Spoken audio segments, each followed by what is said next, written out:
పరిసర ప్రాంతాలను శుభ్రంగా ఉంచుకోండి. Contested MLA Dayanand Mudiraj. సరైన ఫాగింగ్ లేక విష జ్వరాలతో బాధపడుతున్న వనపర్తి ప్రజలు. వనపర్తి పట్టణంలోని అన్ని ఏరియాల్లో పారిశుద్ధ్య నిర్వహణపై మున్సిపల్ యంత్రాంగం దృష్టి సాగించాలని కాంటెస్టెడ్ ఎమ్మెల్యే దయానంద్ ముదిరాజ్ కోరారు. ఈ సందర్భంగా వారు మాట్లాడుతూ పట్టణ పరిసర ప్రాంతాల్లో డ్రైనేజ్ కాలువలు నీటి నిలువ అపరిశుభ్రంగా ఉండడం గ్రహించారు. విష జ్వరాల బారిన ప్రజలు పడుతున్నారు. పలువురు ప్రభుత్వ, ప్రైవేటు ఆసుపత్రుల చుట్టూ తిరగాల్సి వస్తోంది. రక్త పరీక్షల్లో మలేరియా, టైఫాయిడ్ లక్షణాలే ఎక్కువగా కనిపించడంతో పట్టణ వాసుల్లో ఆందోళన వ్యక్తమవుతోంది. కొద్ది రోజులుగా వనపర్తి ప్రభుత్వ ఆసుపత్రికి వచ్చే వారిలో ఎక్కువ మంది జ్వరాల బారిన పడిన వారు ఉంటున్నారని వైద్యులు చెబుతున్నారు. ప్రైవేటు ఆసుపత్రుల్లో సైతం జ్వరపీడితులే ఎక్కువగా కనిపిస్తున్నారని, ఈ నేపథ్యంలో జ్వరాన బారిన పడిన వారంతా శారీరకంగా, ఆర్థికంగా నష్టపోతున్నారు. దోమలతో అవస్థలు పడలేక పట్టణవాసులు కాయిల్స్లను, లిక్విడ్లను, దోమల స్టిక్లను వినియోగిస్తున్నామని వాపోతున్నారు.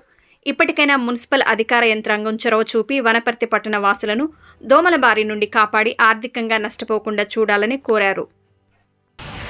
అందరికీ నమస్కారం. నేను మీ కంటెస్టెడ్ ఎమ్మెల్యే అభ్యర్థి పి. దయానంద్.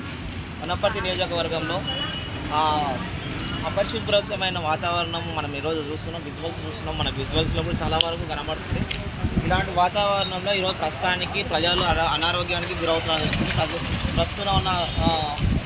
ప్రస్తుతము డెంగ్యూ, మలేరియా, చికెన్గున్యా, డయేరియా అన్నటువంటి జబ్బులతోటి ఈరోజు ప్రజలు వనపర్తి పట్టణ ప్రజలు ఇబ్బందులు పడుతున్నారు. పరిసరాల పరిశుభ్రత లేకపోవడం వల్ల చాలామంది చిన్నపిల్లలకు కూడా చాలా వరకు లక్షల రూపాయలు ఖర్చు పెట్టినా కానీ కూడా జబ్బులు తగ్గకుండా ఉన్నాయి. కనుక పారిశుద్ధ్య కమిటీ వాళ్ళు ఎవరైతే ఉంటారో వాళ్ళు కూడా ఈ సమస్య పైన దృష్టి సారించాలి. ఇంకోటి దోమల సమస్య కూడా ప్రధానంగా ఉందని మా దృష్టికి వచ్చింది. ఈ దోమల సమస్య పైన కూడా ఫాగింగ్ అంటే స్మోక్ ఫాగింగ్ వేయాల్సిన అవసరం ఉంది.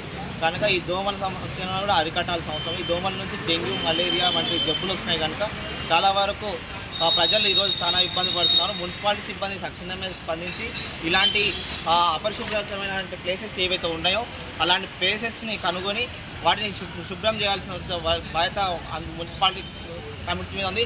అలాగే మన చుట్టూ ఉన్న పరిసరాలను కూడా శుభ్రంగా ఉంచుకునే బాధ్యత ప్రజలందరిపైన ఉంటుంది. కనుక అందరూ కూడా పరిశుభ్రత పాటించండి. పరిశుభ్రత పాటిస్తున్నారని మనం ఆరోగ్యంగా ఉంటాము కనుక తెలియజేస్తాం.